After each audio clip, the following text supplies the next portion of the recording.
Welcome back, dear students, to the topic, the organs of speech that we have been doing since the past few days. And I have been talking about, as I told you earlier, that we'll be discussing the organs of speech and the mechanism, how we are able to utter the sounds and how they emanate from our bodies, and the various kinds of organs of this body that we use in order to produce or articulate any kind of a sound. Now, I think in the last class I stopped where we were speaking about the voiced and the voiceless sounds, or in other words, we can say that we were talking about the vocal cords.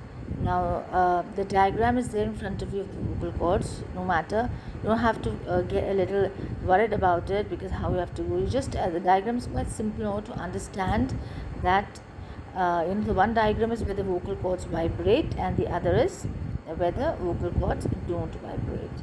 So we'll be in today's class we'll be discussing a kind of a practical experiment through which we can easily differentiate between the voice sound and the voiceless sound. Now, in the figure 3 that is there in front of you, I think you can easily see the figure 3 that's in front of you. The vocal cords are wide apart here in this diagram, and the glottis is fully open, so the position for breath and during the production of voiceless sounds is here. So this is voiceless. When the vocal cords are wide apart, the sounds are voiceless. And in the next diagram, that is in figure 4, the vocal cords are not wide apart.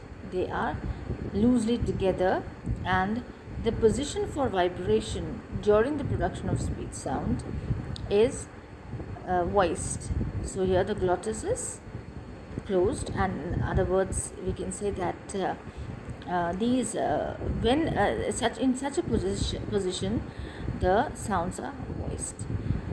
Now, we also talked about the pitch and the variation of the sounds and everything that we're discussing in much detail.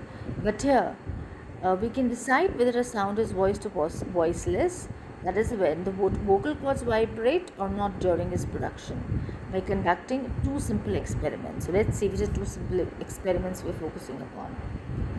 Now, if we produce a sound and place our fingers like an Adam's apple, there's an Adam's apple a little bit in the neck, on the neck portion, where we have the throat, and this Adam's apple means it's a kind of a little bit a portion which a little bit comes forward. You could just put your fingers on this Adam's apple and feel the vibration of the vocal cords. The sound produced is voice sound or it is voiceless.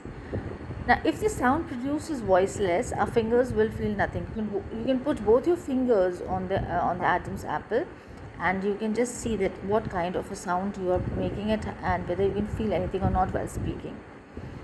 To take an example, let's see that we produce a long, prolonged sound like with the consonant sir. Now, sir, if it's not S, it's sir, the sir sound I'm talking about. But the symbol is S, of course. So, sir, if we say sir for a long time, then, and putting our fingers on the Adam's apple, the prolonged hissing sound comes out. And if we produce the z sound, now we have to just find difference. When we produce a z sound and the s sound, what's the difference? We say prolonged z, that is, the symbol is z, the z consonant, z, and it's not z, it's z. So prolonged buzzing sound.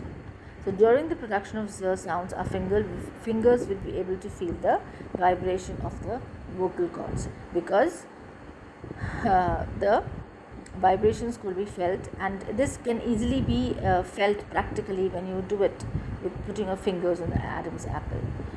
Now, they will feel no such thing during the production of s sound. The hissing sound is therefore voiceless. So now, which sound is voiceless?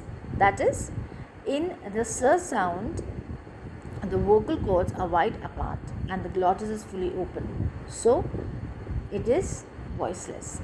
And in the z sound, obviously, continuously, if we say zzz, there'll be a buzzing sound that's coming out, and that becomes voiced. So in the z sound, that is the buzzing sound, the vocal cords are not wide apart, they are loosely together, and the glottis is also closed. And in other words, we can say that in the z sound, the sound is voiced. Now there is one more experiment which we can focus upon here, and again these are practical examples, you just and simple ones in which you will be able to differentiate basically between the voice and the voiceless sounds. Just as we discussed with the consonant s and z, we could also discuss with the consonants v and f.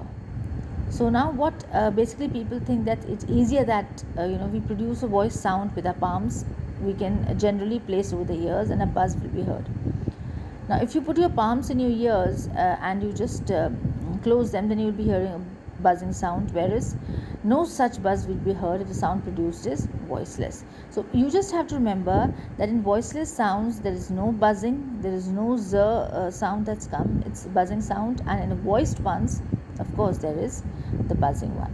So this experiment with s and z is prolonged, and you make sure that you have this, do the experiment, but then you can we can do another sound like f, that is a f consonant, that is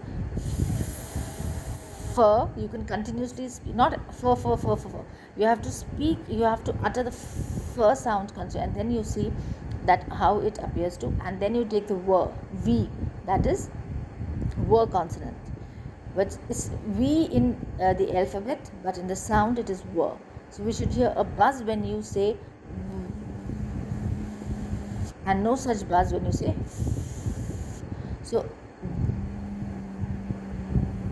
a v buzzing sound comes when you continuously utter the sound in continuous motion, and when you say first sound in continuous motion, there is no buzzing. So this is, I think, it's very simple and visible that what is the difference between a voiceless sound and a voice sound. So you just have to remember two things. First is, in the voiceless sounds the vocal cords are wide apart and the glottis is fully open, and in the voice sounds the vocal cords are loosely kept together and the glottis is closed. And the production, and the second thing you have to keep in mind is that the buzzing sound comes in the sound, the figures are voiceless, and the non-buzzing sound comes in the figure which are voiced. So this is something which you can easily remember, and this is the only thing that we have to focus upon in order to understand the vocal cords and the function of the vocal cords. So I think for today it's enough. We'll continue with the third part and the third portion of the organs of speech, that is the articulatory system, tomorrow in the next class. Thank you.